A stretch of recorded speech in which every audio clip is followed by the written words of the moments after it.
আমি একজন সরকারি কর্মকর্তা, নিজ কাজের বিনিময়ে ব্যবসায়ীরা না চাইলেও স্পিড মানি বলে টাকা দেয়। আমি না নিলেও আমার কাজের জন্য সহকর্মীরা টাকা তুলে ভাগ করে নেয়, যেটা প্রতিরোধ করা আমার ক্ষমতার বাইরে। এরূপ ক্ষেত্রে আমার জন্য এটা গ্রহণ করা কি পাপ হবে? আপনার সহকর্মীরা যদি হারাম খায় তাই বলে আপনি হারাম খাবেন না। কেউ যদি সেটা নিয়ে ভাগ করে খায় তো সে হারাম খাবে, তাই বলে আপনি সেটা গ্রহণ করতে যাবেন না। সাধারণত এই জাতীয় যারা ঘুষ দেয় তারা কিন্তু আপনার বলে কয়ে দেয় যে ভাই আমি কিন্তু খুশি হয়ে দিলাম। আমরা মনে করি ঘুষটা খুশি হয়ে দিলে বোধহয় জায়েজ হয়ে যায়। ঘুষটা খুশি হয়ে দিলেও না জায়েজ, আর না খুশি হয়ে দিলেও কি না জায়েজ। ঘুষ কোনো অবস্থাতে হালাল হবে না। এদেশে ঘুষখোররা যারা ঘুষ খায় আমরা শুধু একচেটিয়া তাদের দোষ দেই। তাদের তো দোষ আছেই, মূল দোষ তাদের।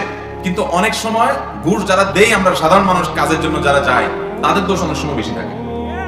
একটা কাজ, সরকারি কাজ একটা নির্দিষ্ট নিয়মে হবে, লাগবে এক সপ্তাহ, আপনি চান না হাতে হাতে করে নিয়ে আসবেন, তাহলে আপনি নিজেই ভায়োলেশন করতে চান, তখন এবার আপনার স্পিড মানি দেওয়া লাগে।